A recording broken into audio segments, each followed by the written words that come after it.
welcome to The Explainer. We're going to cut right through all the noise surrounding a pretty chaotic crypto market and figure out if Friday's big sell-off was real panic or something else entirely. So let's just dive right in. Friday felt like a total bloodbath, right? It had all the hallmarks of a classic retail panic. But what if the data is telling us a completely different story? Not one of fear, but of a carefully planned, professional setup. Let's follow the numbers and see where they lead. Okay, first things first, let's talk about the fear. Because you can feel it, right? It is absolutely palpable, and it's being fueled by some genuinely scary numbers that are rattling even the most seasoned traders out there. Just try to wrap your head around this for a second. From its most recent peak, Bitcoin has been chopped in half. We are talking about months and months of gains, just gone, vanished. The whole vibe has flipped from euphoria to, well, to damage control. And look, don't get it twisted, this is not just a crypto thing. This is spreading everywhere. When you see the Dow Jones take a 700-point nosedive, that's your signal that big money, institutional money, is running for the exits across the board.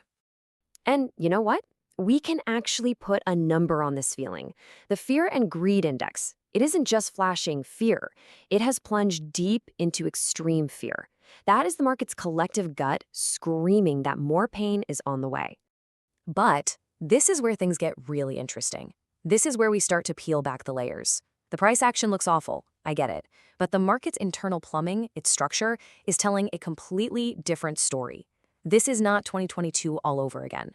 And this is the critical difference. See, back in 2022, that was a total internal meltdown. The crypto system was breaking from the inside out. What we're seeing now, this is a reaction to outside pressures, things like tariffs and geopolitical risk. The key takeaway here is that the market's core infrastructure, the regulated ETFs and custody solutions, it's holding up. This isn't a collapse, it's more like a controlled deleveraging.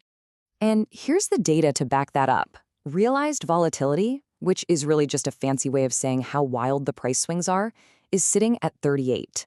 That is roughly half of the extreme levels we saw during the 2022 panic. It means this is controlled, orderly selling, not a mad dash for the fire exits. Now, you gotta understand this next concept. Mean reversion. It's crucial for what could happen next. Historically, when you get these extreme price moves, they tend to completely burn out the sellers. Think of it like a rubber band. You can only stretch it so far in one direction before it has to snap back toward the middle.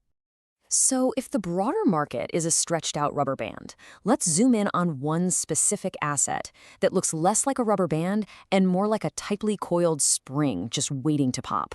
I'm talking about XRP. It perfectly illustrates this tension we're seeing between surface-level fear and the underlying technical opportunity. Now, if you just glance at the chart, XRP at about $1.31, it looks terrible. I mean, it's trading below every important moving average. It's in a confirmed downtrend. This is the exact kind of chart that makes most people say, I'm out, and just hit the sell button. But once again, let's look under the hood. The money flow index, the MFI, is at 35.15. Now, this indicator basically measures buying and selling pressure. And as it gets closer and closer to that 30 level, it's like the seller's gas tank is hitting empty. Historically, this is where selling pressure just dries up, making a bounce incredibly likely. And what that creates is a classic bullish divergence. You've got the price going down, which is what everyone sees and panics about. But behind the scenes, weighted sentiment, what the so-called elite investors are doing, is actually rising. This is the classic playbook. The pros are quietly accumulating, buying from the panic sellers, positioning for a rebound they believe is coming. So this whole technical setup, this coiled spring, it's not happening in a vacuum.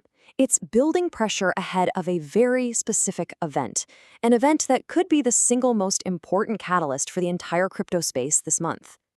It all comes down to something called the Clarity Act. This is the big one, folks. It's a landmark bill designed to finally create some clear rules for crypto. It already passed the House, but it got stuck in the Senate for months. Well, now the Senate is back, and this bill is facing a do-or-die deadline at the end of April. And here's the kicker. Just a little while ago, a top lawyer from Coinbase basically signaled that the main thing holding it up, a squabble over stablecoins, is on the verge of being sorted out. He said they're very close to a deal. That could be the green light everyone's been waiting for. So the stakes here are, well, they're massive. Analysts are looking at this as a binary event. There are really only two paths. If the bill passes, they're modeling price targets for XRP anywhere from $5 to $10, as institutional money finally gets the clarity it needs to jump in. If the bill fails, the asset probably stays stuck right where it is. It really is an all-or-nothing moment. So you have this market that is totally paralyzed by fear on one hand, but on the other, it's staring down a potentially huge catalyst. So how do you play this? Let's break down the professional's weekend playbook. Okay, think about it. What's your first instinct heading into a long, uncertain weekend? For most people, it's to sell, right? De-risk, get out, avoid any surprise headlines. But the pros, well, they're looking at this weekend completely differently. I mean, listen to a top strategist like Gareth Soloway. He sees this long weekend not as a risk, but as an opportunity. He points out that major geopolitical news or policy decisions often drop when markets are closed. A positive resolution could trigger a massive relief rally come Monday morning. And this is where you see that classic split in the market. You have the retail reaction, which is almost always emotional, driven by fear of the unknown. And then you have the professional strategy, which is driven by data, probabilities, and technicals. They're using this fear-driven dip to position themselves for that potential catalyst. This is how wealth gets transferred in markets. And this brings us to a really key milestone. Today marks day 10 of this risk-off environment. Now, for professional traders, that's a huge signal. 10 days is often the point where they stop reacting to the old news and start proactively positioning for what they believe is coming next. So all the data suggests this pain we're seeing is just the setup for a massive decision point for this market. It really leaves you with one final question. With the market technically exhausted and a potential game-changing catalyst just around the corner, is this the month that fear finally flips to fortune?